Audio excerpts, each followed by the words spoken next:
Boa tarde, pessoal.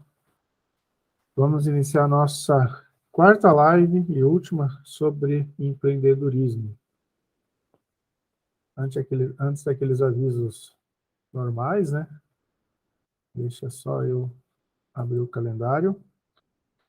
Quero lembrar vocês, então, que a atividade avaliativa do primeiro bimestre já está aberta, né? Desde o dia 18/4, vai fechar dia 20/6. E eu sempre comuniquei vocês que a atividade avaliativa do segundo bimestre abriria dia 20/6. Ela já está aberta também, então não deixe para fazer na última hora, na segunda-feira, dia 20/6. Tem que fazer no domingo, pelo menos, tá? No último dia aí. Ela já está aberta para vocês fazerem avaliação também, tá? O fórum do debate vai fechar no dia 20/6 também. A avaliação global de vocês será no dia 22/6. Qualquer alteração nesse dia a gente informa vocês. Exame final no dia 6/7, e a gente não vai ter mais live, então essa é a última, tá? Salvo alguma necessidade excepcional aí, tá bom? Bom, gente, a nossa última informação sobre empreendedorismo, aí a gente vai falar um pouquinho sobre autoconhecimento, né? Queria dizer para vocês prestarem bastante atenção nos detalhezinhos,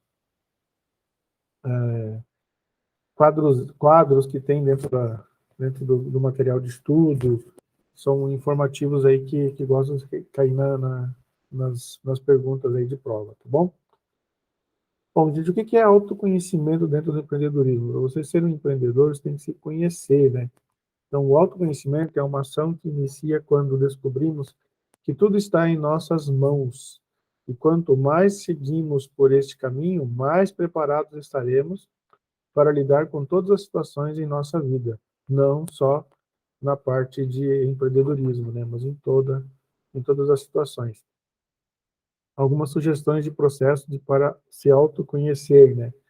Realizar o inventário comportamental com utilização de ferramentas digitais, tá? Com o resultado do inventário comportamental, estabelecer um plano de ação alinhado aos seus objetivos.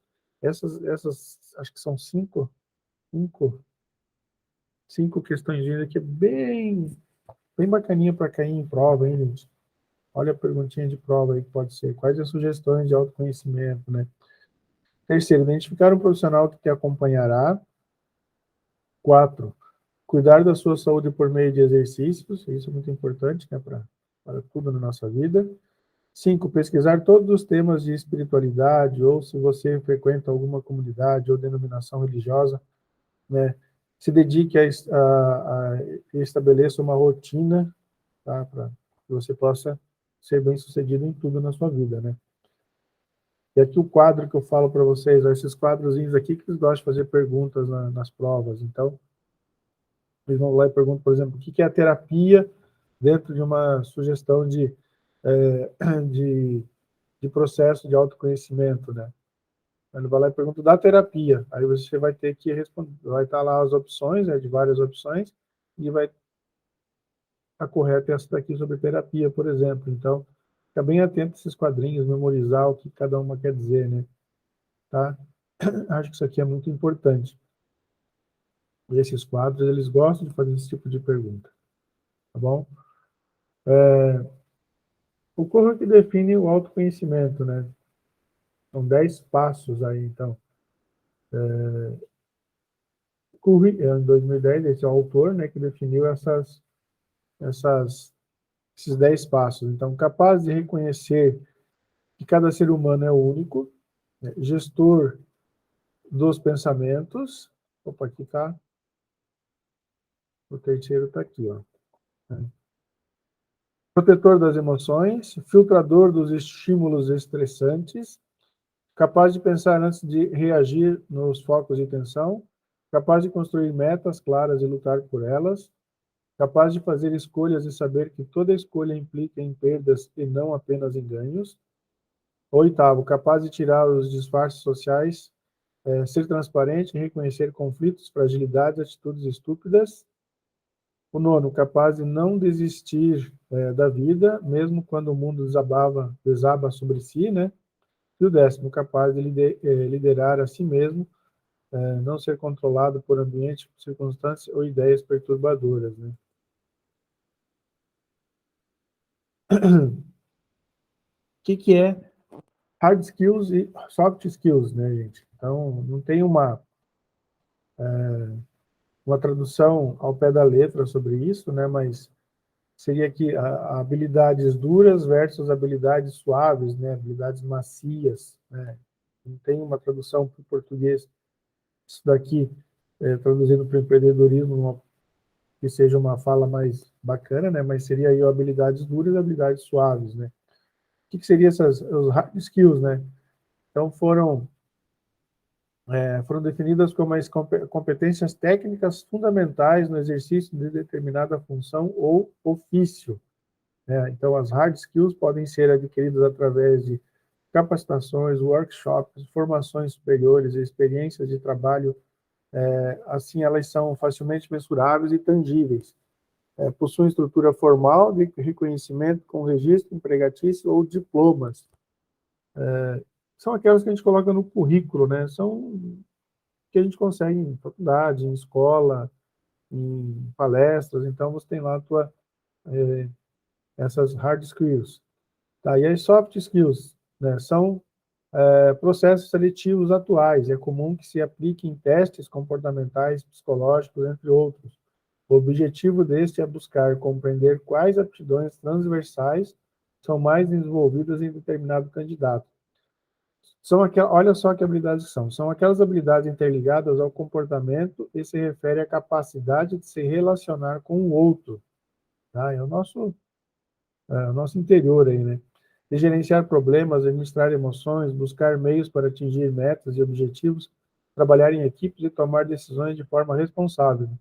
São, são aquelas, né, atividades que não estão no nosso currículo. Você não coloca lá que você é sensível, que você é corajoso, que você é determinado, né? Então, são possibilidades que você tem e não vai para o currículo, né? Você não tem como provar isso. Você pode até falar isso, mas você não tem como provar isso, tá? Então, essas são as softwares, né?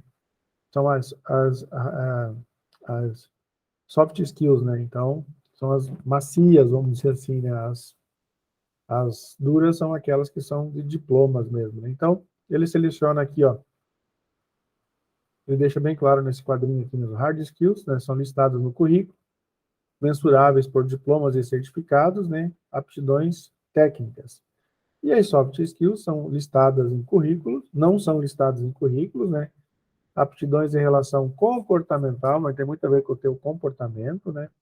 Mensuráveis por nível mental, emocional e social, né? Tá? E aí ele define aqui alguma, né? Tem dois autores, né? O McClelland e o Hirsch-Peters, né? Os dois fazem algumas características aqui de comportamentos, né? Empreendedores. E ele coloca aqui, o Mick Kling, ele coloca inovação, liderança, capacidade de assumir riscos calculados, comportamento independente, criatividade, energia, espírito de liderança, resiliência, otimismo.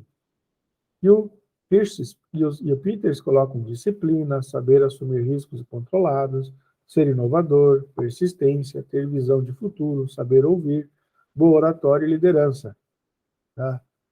São características semelhantes, porém bem distintas segundo os dois autores, né? Isso aqui é um quadrinho legal também para a prova, né? E eu coloquei, não está no livro, até eu coloquei para vocês aqui um exemplo, né? Esse do McLean aqui seria o Steve Jobs, gente, um exemplo de empreendedor aqui que vai apresentar essas características.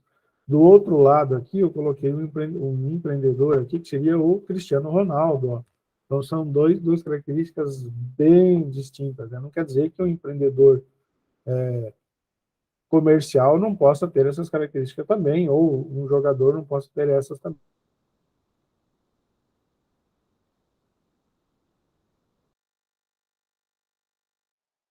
Aqui, né? Então, o Cristiano Ronaldo é um cara que tem muita disciplina, né? Ele assume o risco, ele entra já sabendo que às vezes vai ser complicado, mas ele assume o risco, né? Ele é inovador, tá? É um cara que treina em casa, ele desenvolve técnicas, é persistente, não desiste nunca, tem uma visão de futuro como empreendedor, né? Está sempre procurando colocar entre os melhores times, fazendo boas negociações, sabe ouvir, né? Tem boa oratória e é um ótimo líder, né? O Steve Jobs também, né? Um cara extremamente inovador, tem uma liderança, muitos criticam a liderança dele por ser uma liderança negativa, mas é uma liderança. Capacidade de assumir riscos calculados, né? Nunca ninguém muito forte isso nele. Comportamento independente, ele é muito isolado também, né? Tem criatividade, muita energia, espírito de liderança, resiliência e o cara é extremamente otimista, né? Então, duas características diferentes aqui do mundo do empreendedorismo, né? No livro traz aqui a quarta revolução industrial e as soft skills, né? Então, ele diz assim, ao longo da história, o mundo passou por 3 grandes revoluções industriais. Na primeira, o foco produtivo saiu do campo e foi para a indústria, e a energia a vapor começou a ser explorada, né? Então, já na segunda, iniciou-se a expansão da produção e o uso de energia elétrica. Na terceira, iniciou os processos eletrônicos e a TI, e a digitalização das gestões, né? No entanto, neste momento, estão passando pelo que muitos teóricos definem como a quarta revolução industrial ou indústria 4.0. A produção passa a ser descentralizada, pois o trânsito de informações é muito mais amplo e veloz, algo que permite o controle da linha de produção à distância, né? A tal de terceirização, a gente viu algumas coisas assim, né? Reengenharia, né? A gente viu algumas coisas nesse ponto aí já. Dica: ficar atento a essas definições, né? Então, aqui, ó, prestar bem atenção no que é a velocidade, vai ter a definição dela, amplitude, coisas que a prova pode exigir aqui na prova. Aliás, não só desse aqui, né? As definições de cada um dos próximos pontos que a gente vai visualizar aí, né? Fica bem atento a esse tipo de definições, porque eles podem cair perguntinhas sobre isso, né? Bom, características e tecnologia da indústria 4.0. Existem 3 características fundamentais: a velocidade, amplitude e profundidade, transformação completa de sistemas inteiros, tá? Aí vejam bem o que cada um define, tá? Porque eles podem perguntar, pode ter uma pergunta: quais são as 3 características e tecnologia da indústria 4.0? Ok, velocidade, amplitude e profundidade, transformação completa de sistemas inteiros, beleza. Mas se eles perguntarem só o que é uma amplitude e profundidade dentro da característica da indústria 4.0, fique atento a esse detalhe, tá bom? Lembrar bem o que é isso aqui, para saber responder.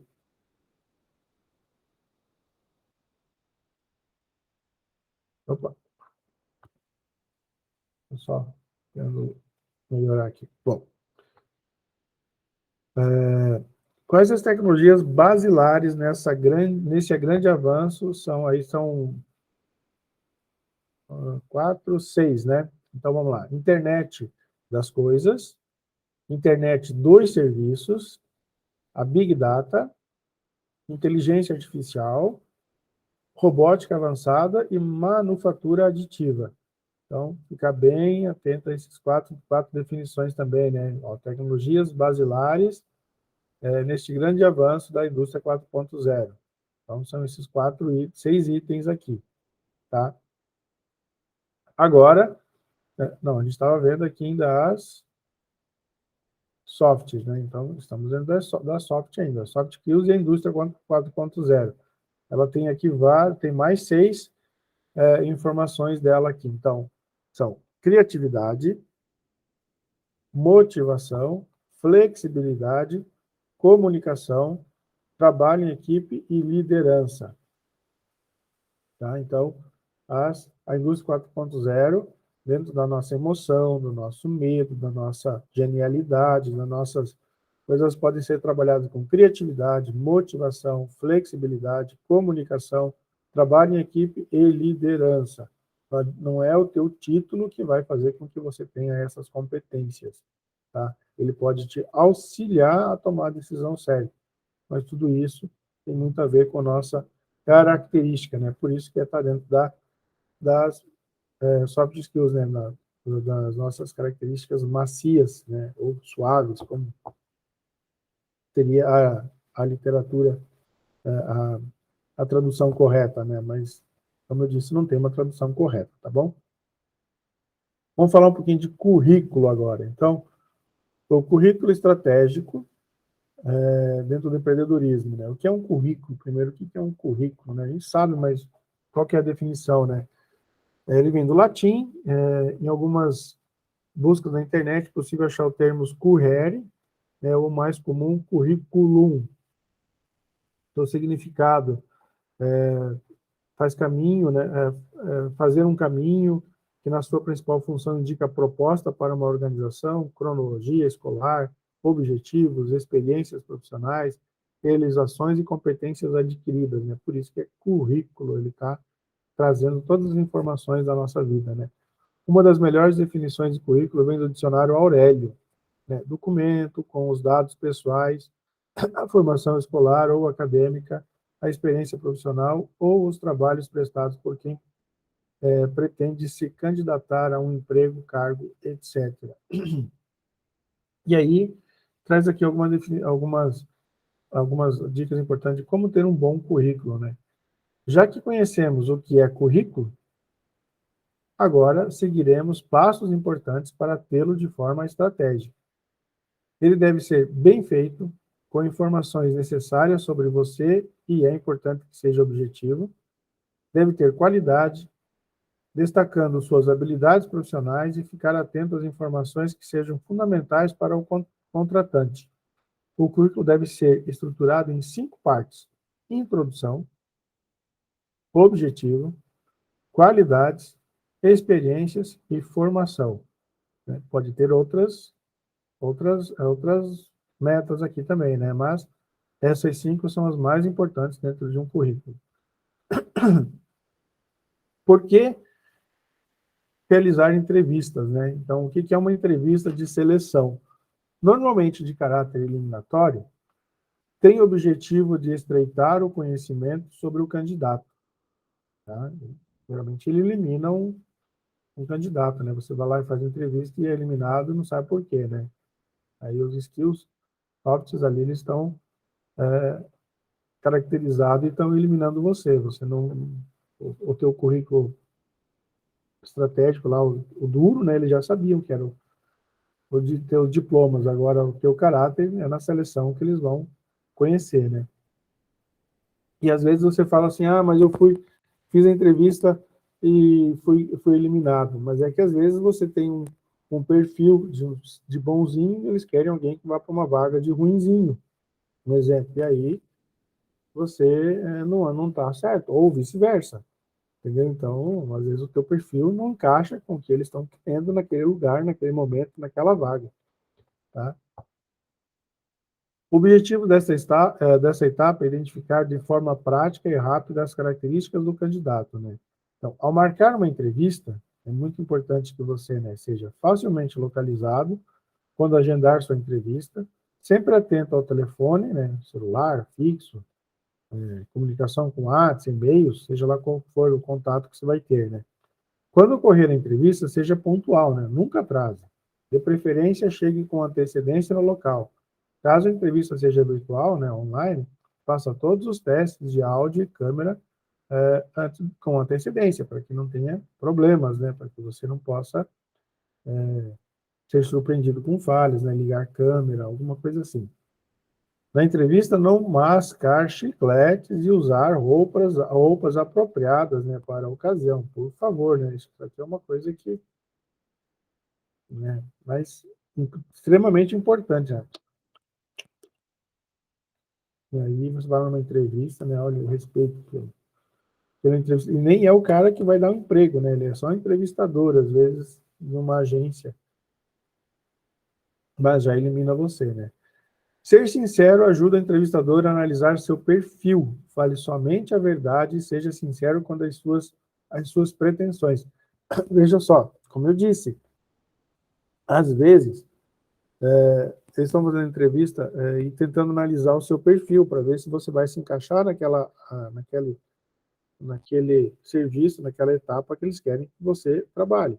E se você tentar esconder alguma coisa do seu perfil, mas você até vai ganhar, vai ser, vai levar a vaga, como é que é? Vai ser contratado para a vaga. No entanto, chega lá e vai sofrer um monte, vai ver que não é bem aquilo, o salário não era aquele outro.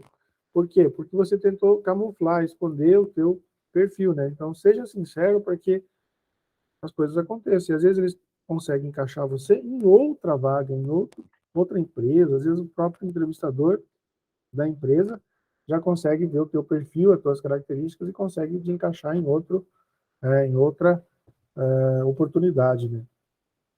Para aqueles quem não tem experiência, bom, para quem não tem experiência profissional, né? Uma dica aqui, né? Pode-se pensar em exemplos, é normal, né? A pessoa nunca trabalhou na vida e vai tentar o primeiro emprego, né?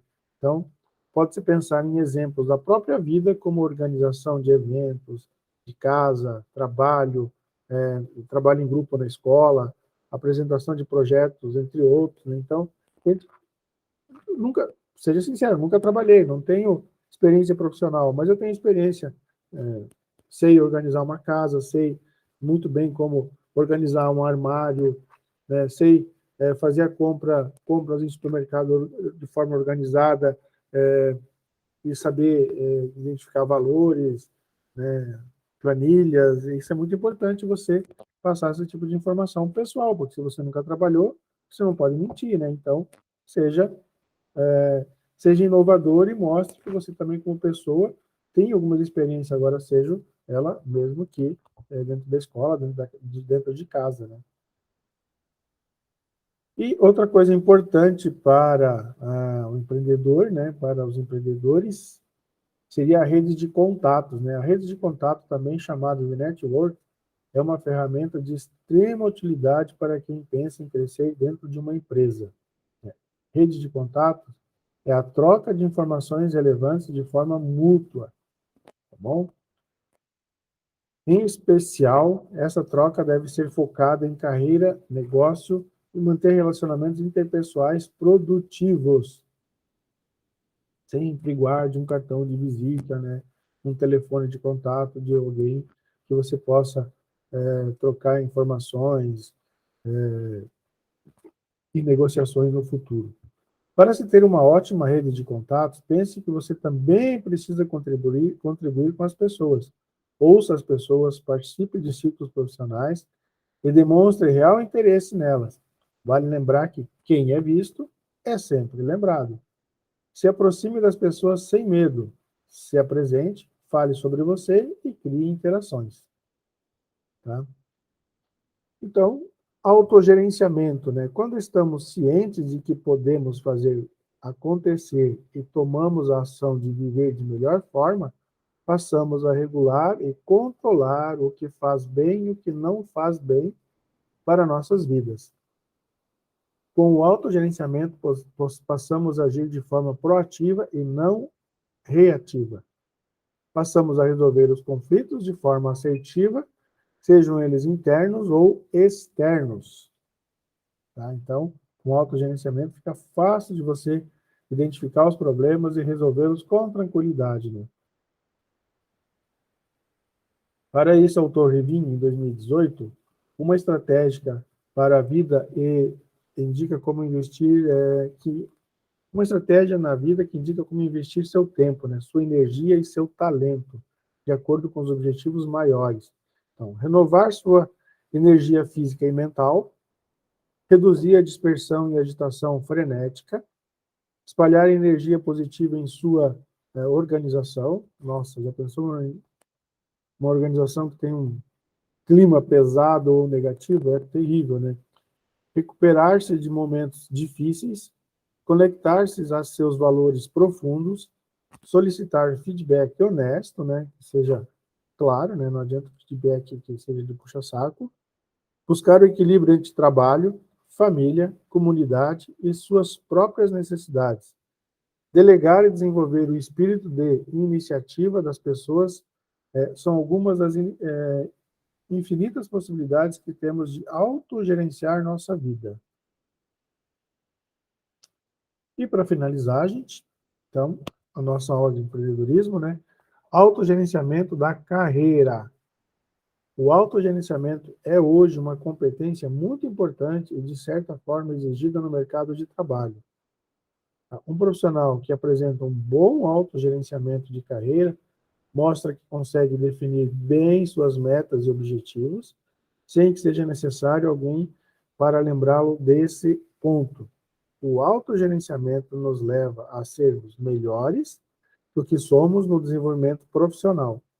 O aprendizado gerado em cursos e formações, somado a competências comportamentais necessárias para o momento e ambiente que estamos vivendo, permitirá que nossa carreira seja sempre alinhada ao tempo presente. Tá bem? Então, era isso que eu queria falar para vocês sobre empreendedorismo. A gente termina aqui as nossas lives.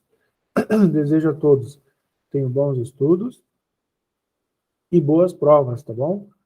Então, tentem fazer antes a prova do segundo bimestre, antes do dia 20, para na segunda-feira, dia 20, não dar correria, não deu tempo de fazer. Tá? Tentem fazer antes, ela já está liberada para vocês. Fiquem atentos a isso, tá bom? Pessoal, era isso. Então, até a próxima tutoria, tá bom? Grande abraço a todos.